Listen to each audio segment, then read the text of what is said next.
Σήμερα θα ξεκινήσω διαφορετικά την τοποθέτησή μου για το συγκεκριμένο παιχνίδι. Είμαι από τους προπονητές που εδώ και 3 χρόνια δεν στέκομαι καθόλου στη διαιτησία, διότι θεωρώ ότι είναι συνεργάτες μας, είμαστε υποχρεωμένοι άπαντες να τους προστατεύουμε, να είμαστε κοντά τους σε κάθε απόφαση. Αλλά κύριοι, λυπάμαι, γιατί σήμερα ήταν προκλητική η διαιτησία. Εμείς τους θέλουμε κοντά μας να χειρίζονται και να διευθύνουν ένα αγώνα. Ήτανε 2 ομάδες σήμερα παίζανε στο γήπεδο που είναι διαφήμιση για το ελληνικό ποδόσφαιρο. Εκατέρωθεν πολλές ευκαιρίες, εκατέρωθεν πολύ καλό και στρωτό ποδόσφαιρο, αλλά λυπάμαι πραγματικά διότι αντί να είστε αυτοί που διευθύνετε το παιχνίδι, γίνατε οι πρωταγωνιστές του παιχνιδιού με ανεπανόρθωτα λάθη, με λάθη που μας βάλανε 20 λεπτά μέσα στην περιοχή, σε κάθε ακούμπημα του αντιπάλου. Δεν ήξερα κι εγώ από τον πάγκο τι δίνει, τι ζητάει από αυτό το συγκεκριμένο παιχνίδι.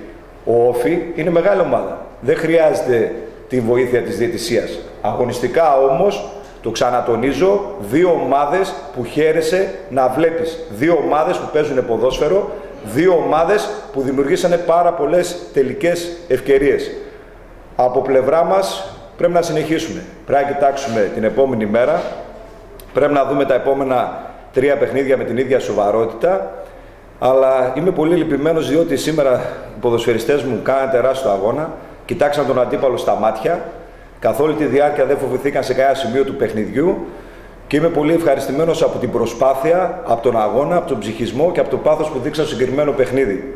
Και αυτό με δίνει πάρα πολλές ελπίδες ότι είμαστε εδώ, ότι δουλεύουμε και ότι η ομάδα μας είναι μια καλύτερη ομάδα στη Β' Εθνική. Αυτά.